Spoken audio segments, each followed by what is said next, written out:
ये वो क्या कह रहा है, company sell its product for 50 per unit.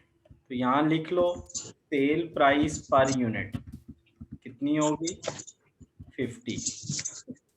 बेटा उसके बाद वो कहता है फिक्स्ड कॉस्ट कितनी है, 8 लाख। 1 लाख। बेटा 8 लाख।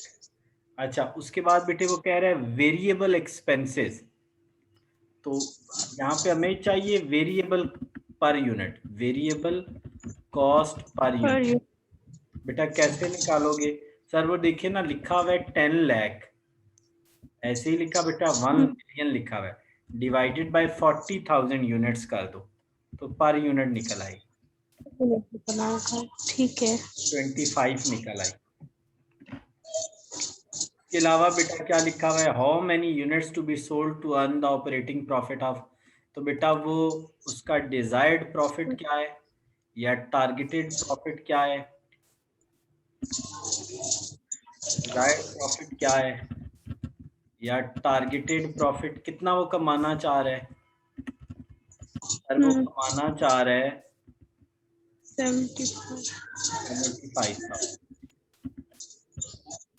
बेटे अब वो कहते हैं हाउ मैनी यूनिट्स, तो हाउ मैनी यूनिट्स का कौन सा फार्मूला है, सर ये वाला है बेटे। जी।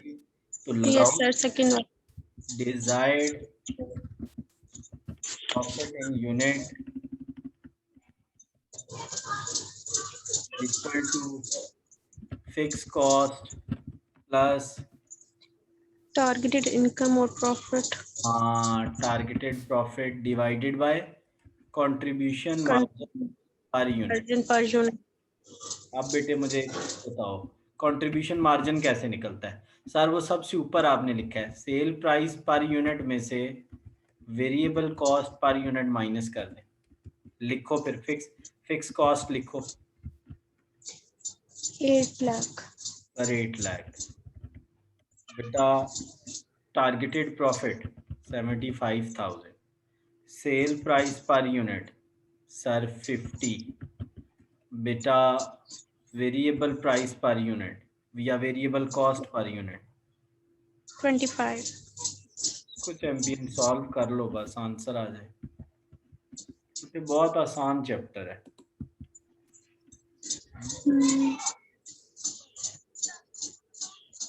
वेरिएबल कॉस्ट पर यूनिट और वो, बेटे आप इसकी प्रैक्टिस कर दो एक दिन में और ख़त्म करो इसको। ठीक है सर।